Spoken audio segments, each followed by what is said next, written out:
Bismillahirrahmanirrahim. Assalamualaikum warahmatullahi wabarakatuh. Perkenalkan, nama saya Diana Tri Aryandani dari kelas PBSI tahun 2020B dari Universitas Kuningan. Di sini saya akan membacakan cerita pendek yang berjudul Hakim yang Cerdik. Di tepi hutan yang subur, ada sapi betina, sapi jantan, dan anak mereka seekor sapi yang baru menanjak remaja.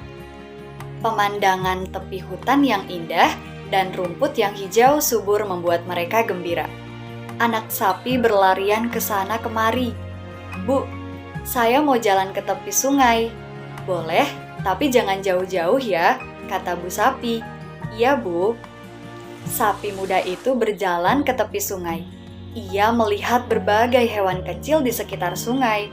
Hatinya merasa senang saat melihat katak berloncatan kian kemari. Tak terasa ia sudah sangat jauh meninggalkan tempat kedua orang tuanya. "Tolong!" Tiba-tiba ia mendengar suara merintih. "Aih, di depan sana ada seekor buaya sedang tertindih pohon yang patah. Tolong, tolong aku!" rintih buaya dengan suara memelas. "Kau ini kenapa, Pak Buaya?" tanya sapi sambil mendekat. "Aduh, sapi yang baik, sudah 2 hari aku tertindih kayu besar ini." "Siapa yang menindihmu, Pak Buaya?" "Gara-gara gempa bumi 2 hari yang lalu." "Sekarang, tolonglah aku, sapi yang baik." "Ah, kurasa aku tak bisa menolongmu," kata sapi. "Loh, kenapa? Kau pasti kuat mendorong kayu yang menindihku ini." "Kuat sih kuat, tapi kenapa?" Sapi teringat akan pesan ibunya bahwa bangsa buaya tidak bisa dipercaya. Mereka licik sekali, suka makan daging hewan lainnya. "Tidak, aku tidak akan menolongmu," kata sapi. "Kalau kau kutolong, jangan-jangan nanti kau akan memangsaku. Jangan khawatir, aku tidak akan melukaimu." "Tidak, aku tak bisa mempercayaimu." "Oh, sapi yang baik, apakah kau tidak kasihan padaku? Sudah 2 hari aku tersiksa begini. Tak bisa makan, tak bisa minum. Dada terasa sesak." "Tapi kau binatang jahat," potong sapi. "Oh, sapi yang baik, itu kan dulu. Setelah tertindih kayu begini, aku sadar bahwa aku memerlukan hewan lain. Maka sekarang, aku bertobat. Tidak akan memakan hewan lain kecuali hewan itu telah mati sendiri. Aku tobat, tolonglah aku." Rayuan buaya sembari mengeluarkan air mata, sapi muda terpengaruh. Lama-lama ia merasa kasihan juga. "Baiklah, aku akan menolongmu.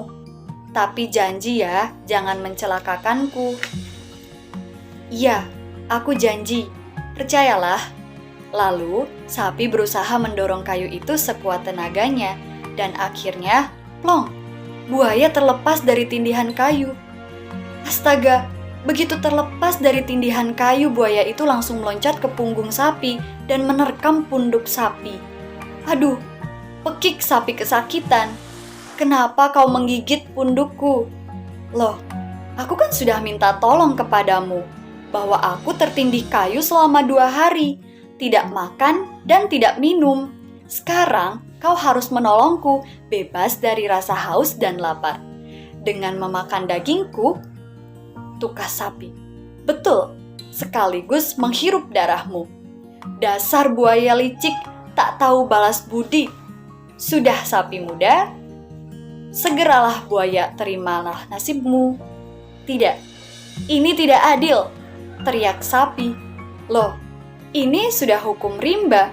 Siapa yang kuat, dia yang menang." "Tidak, aku tak bisa terima. Kau bisa bertanya pada makhluk yang lain." "Boleh hewan, boleh benda, apa saja. Pasti mereka akan membenarkanku," sahut buaya. "Ya, aku akan minta keadilan pada yang lain," kata sapi.